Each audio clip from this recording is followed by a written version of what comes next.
ನಮಸ್ಕಾರ. ಅವನಿ designs and ಕ್ರಿಯೇಷನ್ಸ್ಗೆ ಸ್ವಾಗತ. Friends, ನಾವು ಇವತ್ತು ಎಲ್ಲರೂ ಅನುಭವಿಸ್ತಾ ಇರೋ ಒಂದು ಕಷ್ಟದ ಬಗ್ಗೆ ಮಾತಾಡೋಣ ಅಂತ ಬಂದಿದ್ದೀನಿ. ಫ್ರೆಂಡ್ಸ್, ನೀವು ಯಾರೆಲ್ಲ ನಮ್ಮ ಚಾನಲ್ಗೆ ಸಬ್ಸ್ಕ್ರೈಬ್ ಆಗಲಿಲ್ವೋ ಸಬ್ಸ್ಕ್ರೈಬ್ ಮಾಡಿ, ಪಕ್ಕದಲ್ಲಿರೋ ಬೆಲ್ ಐಕಾನನ್ನು ಪ್ರೆಸ್ ಮಾಡಿ.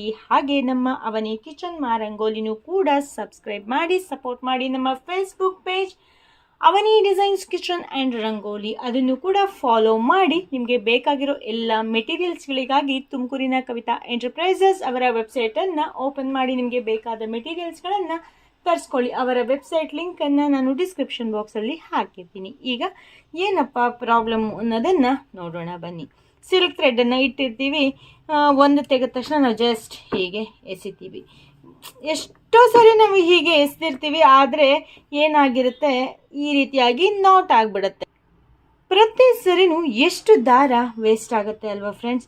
ಈ ಸರಿ ಒಂದು ವೇಸ್ಟ್ ಆಗಿಬಿಡ್ಲಿ, ಕರೆಕ್ಟಾಗಿ ಇಟ್ಕೊಬೇಕು ಅಂತ ನಾನು ಡಿಸೈಡ್ ಮಾಡಿದ್ದೀನಿ. ಅದಕ್ಕೋಸ್ಕರ ನಾನು ಹೇಗೂ ಸರಿ ಮಾಡ್ತಿದ್ದೀನಲ್ಲ, ನೀವು ಕೂಡ ಇದೇ ರೀತಿ ಪ್ರಾಬ್ಲಮ್ನ ಎದುರಿಸ್ತಾ ಇರ್ತೀರಾ ಅಂತ ನಾನು ಭಾವಿಸ್ತೀನಿ. ನೀವು ನನಗಿಂತ ಮುಂಚೆ ಮಾಡಿದರೆ ತುಂಬ ಒಳ್ಳೆಯದು. ಈಗ ನಾನು ಇಲ್ಲಿ ದಾರ ಬಿಡಿಸ್ಲಿಕ್ಕೆ ಬರೋದಷ್ಟನ್ನು ಸುತ್ತಿದ್ದೀನಿ. ಇಲ್ಲಿ ನೋಡಿ, ಈ ರೀತಿಯಾಗಿ ಸುತ್ತಕೊಂಡಿದ್ದೀನಿ. ಹೀಗೆ ಸುತ್ತಿ ಇಟ್ಟರೆ ಮತ್ತೆ ಇದೇ ಪ್ರಾಬ್ಲಮ್ ಆಗುತ್ತೆ. ನಾನು ಅದಕ್ಕೆ ಏನು ಮಾಡಿದ್ದೀನಿ, ಗಮ್ ಟೇಪನ್ನು ತೊಗೊಂಡಿದ್ದೀನಿ. ಇಷ್ಟೇ ಅಗಲಕ್ಕೆ ಒಂದು ದಾರವನ್ನು ಕಟ್ ಮಾಡ್ಕೊಂಡಿದ್ದೀನಿ. ಹೀಗೆ ಅಣಿಸ್ತಾ ಇದ್ದೀನಿ. ನಾವೇನು ಮಾಡಬೇಕು, ನಮಗೆ ಬೇಕಾದಾಗ ಜಸ್ಟ್ ಇದನ್ನು ಓಪನ್ ಮಾಡಿ ತೆಕ್ಕೊಂಡ್ರೆ ಆಯಿತು. ಇದಕ್ಕೂ ಜಾಸ್ತಿ ದೊಡ್ಡದಾಗಿ ನೀವು ಕಟ್ ಮಾಡ್ಕೊಬೇಡಿ, ಆವಾಗ ದಾರ ಎಲ್ಲ ಗಮ್ ಜಾಸ್ತಿ ಆಗುತ್ತೆ. ಸ್ವಲ್ಪ ಸಣ್ಣ, ಎಷ್ಟು ಸಣ್ಣಕ್ಕೆ ಸಾಧ್ಯನೋ ಅಷ್ಟು ಸಣ್ಣಕ್ಕೆ ಮಾಡ್ಕೊಳ್ಳಿ. ಇದು ತುಂಬ ಇಂಪಾರ್ಟೆಂಟು. ಇಲ್ಲ ಅಂತಂದರೆ ನಾವು ಸಣ್ಣ ಸಣ್ಣ ಕವರ್ ಇರುತ್ತಲ್ಲ, ಈ ರೀತಿ ಕವರೆಲ್ಲ ಇರುತ್ತಲ್ಲ, ಆ ಥರ ಕವರಿಗೂ ಕೂಡ ಹೀಗೆ ಸುತ್ತಿ, ಹೀಗೆ ಬ್ಲೌಸ್ ಪೀಸ್ ಕವರು, ಈ ರೀತಿ ಎಲ್ಲ ಥರ ಏನೇನೋ ಸಣ್ಣ ಪುಟ್ಟ ಕವರೆಲ್ಲ ಇರುತ್ತಲ್ಲ, ಆ ಕವರಿಗೆ ನೀವು ಈ ರೀತಿಯಾಗಿ ಮಾಡಿ ಇಟ್ಕೊಬೋದು.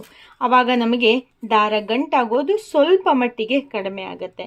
ಆದರೆ ಈ ರೀತಿ ಗಮ್ ಟೇಪನ್ನು ಹಚ್ಚೋದ್ರಿಂದ ನಮ್ಮ ಪೂರ್ತಿ ಸಮಸ್ಯೆ ಇದರಲ್ಲೇ ಬಗೆಹರಿಯುತ್ತೆ. ನೋಡಿ, ಹೀಗೆ ಕೆಲವೊಂದು ದಾರ ಅಗಲ ಇದ್ದರೆ ಈ ಕವರಿಗೆ ಹಿಡಿಸೋದಿಲ್ಲ. ಇಲ್ಲ ಅಂತಂದರೆ ನಾವು ಮನೆಯಲ್ಲಿರೋ ಕವರ್ಗಳನ್ನು ವೇಸ್ಟ್ ಮಾಡೋ ಬದಲು ಈ ರೀತಿಯಾಗಿ ಮಾಡ್ಕೊಬೋದು. ನೋಡಿ, ಈ ರೀತಿಯಾಗಿ ನಾವು ಇನ್ನು ಇದಕ್ಕೆ ಪೇಪರನ್ನು ಸುತ್ತಿ ಇಡ್ಬೋದು. ಪೇಪರನ್ನು ಸುತ್ತಿದರೆ ಯಾವ ಕಲರ್ ಇದೆ ಅನ್ನೋದು ಗೊತ್ತೇ ಆಗೋದಿಲ್ಲ. ಅದಕ್ಕೋಸ್ಕರ ಈ ರೀತಿ ಕವರಿಗೆ ಹಾಕಿ ಇಟ್ಟರೆ ಚೆನ್ನಾಗಿರುತ್ತೆ. ಇಲ್ಲ ಈ ರೀತಿಯಾಗಿ ಮಾಡಿಡ್ಬೋದು. ಇಲ್ಲ ಈ ರೀತಿ ಗಮ್ಮನ್ನು ಹಚ್ಚಿ ಈ ರೀತಿಯಾಗಿ ಬಿಸಾಕಿದ್ರೂ ಕೂಡ ಯಾವುದೇ ಕಾರಣಕ್ಕೂ ಕೂಡ ಇದು ಹಾಳಾಗೋದಿಲ್ಲ. ಹೀಗೆ ಇರುತ್ತೆ, ದಾರ ಕೂಡ ವೇಸ್ಟ್ ಆಗೋಲ್ಲ. ನೋಡಿ, ಇಲ್ಲಿ ಆಲ್ರೆಡಿ ಇಷ್ಟು ದಾರ ವೇಸ್ಟ್ ಆಗಿದೆ. ಇನ್ನು ವೇಸ್ಟ್ ಆಗದೆ ಇರೋ ರೀತಿಯಲ್ಲಿ ನಾವು ಈ ರೀತಿಯಾಗಿ ಮುಂಜಾಗ್ರತೆಯನ್ನು ತಗೊಳ್ಳೋಣ. ನಿಮಗೂ ಕೂಡ ಇದೇ ರೀತಿಯಾಗಿ ಆಗಿದ್ರೆ ನಿಮಗೂ ಈ ಟಿಪ್ಸ್ ಹೆಲ್ಪ್ ಆಗುತ್ತೆ ಅಂತ ಅಂದ್ಕೊತೀನಿ.